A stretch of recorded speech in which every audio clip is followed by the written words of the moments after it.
Welcome back to Hanging Out with Blowers with me, Magus Relationship Director James West, and the nation's favourite cricket commentator, Henry Blofeld. Hello, Henry. My dear old thing, how are you?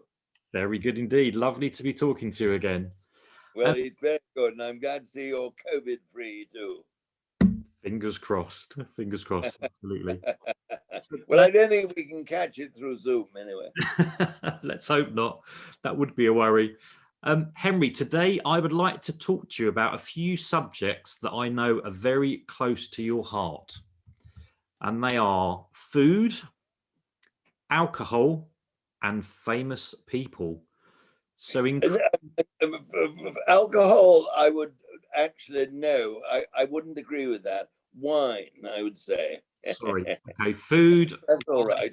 I mean, I've been very good, and this is, I think, the fourth time we've met to do this, and I haven't ticked you off yet. Okay. But no, I'm not a spirit man, you see, at all. I've got no spirit. I don't drink spirits, so it's. But wine, I do like. Sadly, my tummy doesn't like, so I don't know how long I can go on. But still, which of these subjects should we start on? Well, I was going to say, my apologies. I stand corrected. So in cricket terms, you sit corrected. Thank you. Sit corrected. Oh my goodness, I'm getting told off. It's like being back at Eton, Henry.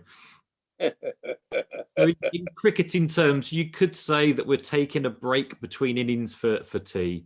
So if you could host a dinner party and invite 3 famous people to join you who are either still alive or sadly passed away, who would your 3 dinner guests be and why? Well, my wife Valeria would be the first, but I think that's I'm going to make sure there's one more chair at the table, so I can have 4, and that she is one of them, because she is the best person I've ever met, and terrific, and not only would be terrific at the evening, but is wonderful at picking up things that happen and noticing things about people. And when we got home afterwards and were sitting and talking and having a final drink before going to bed, she would amuse me with lots of things she had noticed and I hadn't. So she is an indispensable part of the evening. But now I'm going to go for my 3. Okay. I'll start with Ingrid Bergman, who has always been the most. I watched her just the other day on Casablanca, and she's unbelievably beautiful. Goodness me. Oh dear. I feel weak at the knees already. Are you sure Valeria should be at this dinner as well?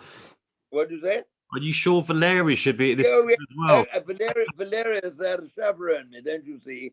And so of course she's good there. I mean, and absolutely. But no, Ingrid Bergman, but then she'd be absolutely sparkling. Now, I think Noel Card would have to be there. I knew Noel a bit, and he was, I mean, what a wonderful character, all the things he'd done. I think the only problem with Noel there is none of it, the rest of us would say a word, because he never stopped talking, did he? But my goodness, what fun it was. Well, I mean, absolutely unbelievable fun, wasn't it? Now, I'm only allowed 3. I think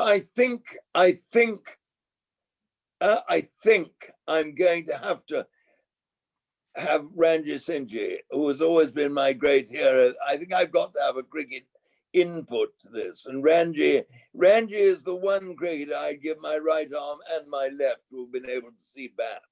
And I would have loved to have met him. I would have loved more than anything his extravagance. He was the most extravagant man in the world. And James, you certainly wouldn't have wanted to look after him at Magus, because he would have spent it all before he got to your letterbox, I promise you.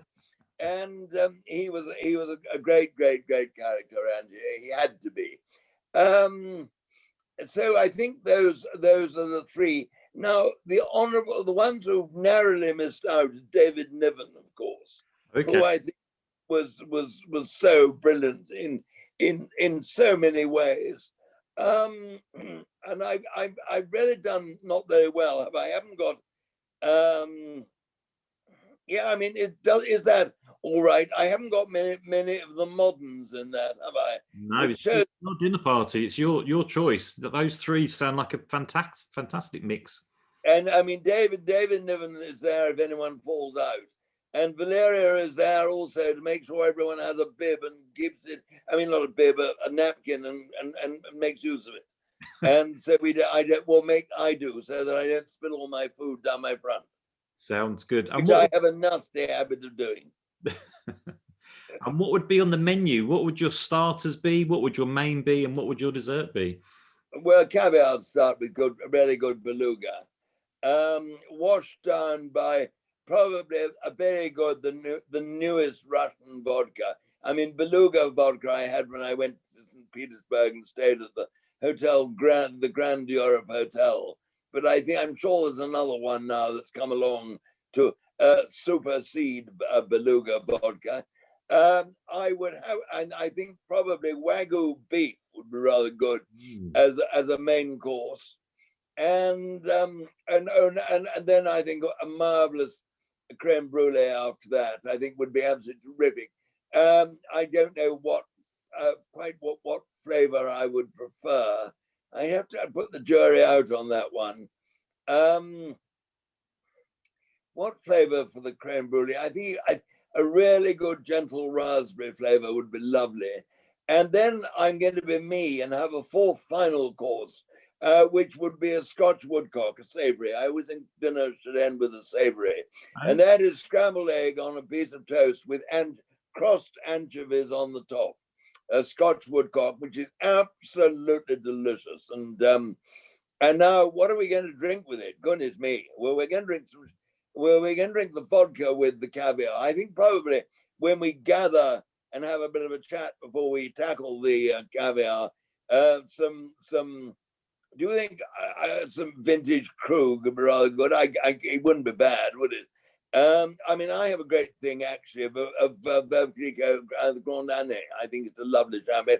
No, I wouldn't. I know exactly what I would. Sorry, cancel all that. Louis Roederer Cristal is the best champagne of all. That's what I would have. To start with, it's the only champagne that comes in a clear bottle and a white bottle, and it's lovely. I personally, after that, I would like after I finish the vodka, I would like a really good glass of Polini Montrachet of a very good year. White Burgundy is sensational, and that would be a wonderful. And then I would go with the Wagyu beef. I'd have a glass of red Burgundy, or a Gevrey Chambertin of a really good year. Going back, I think 2005, because it doesn't hold up for as long as claret. And then for claret, what would I like to have? A Margaux, I think probably. A Margaux. Let's hope we can get a Margaux from '82 or something like that. That's held up. That would be absolutely wonderful. And after it, well, I can't. I'm afraid the awful thing is, I love to have a glass of port, but it absolutely kills me. So I think I should just order and have another glass of the red Burgundy afterwards, probably. And I tell you what, I'd sleep pretty well after that lot, wouldn't I? Well, Henry, just as you're talking, my stomach is rumbling. You're making me hungry just by talking about food and drink. Well, it'd be lovely, wouldn't it? Oh, what a thought. I once very nearly had that dinner, actually, at the hotel, the Grand Europe Hotel in St. Petersburg. I knew the general manager very well, who had us to stay for 10 days. And we stayed in the Romanov suite. And the first night we got there, we had this dinner in a private room. And we had I had beluga caviar coming out of my ears at the end of it. The Wagyu beef it was unbelievable. And it was the best dinner I've ever eaten. And I would love really to replicate that. It's in the menu. It's in one of my books. I think maybe Squeezing the Orange. I think it probably was Squeezing the Orange it got into. But it was a famous menu. And goodness me, when I think of it, I am, oh dear, there we are. Wonderful, wonderful. Sounds like a great evening. Is there any chance that I could get the job of waiter so that I could join in the fun too? Oh, we don't let waiters join in the fun. Good heavens. Okay, fair enough. Well, I'll be down. I mean, with the crumbs that fall from the table, I'll tell you what, I'll take a doggy bag, I think. Oh, you're just too kind. You're too kind. Henry, thank you so much for your time today. We will be sharing a series of chats with Henry over the coming weeks to help you get through the day. So look out for more in our series of Hanging Out with Blowers.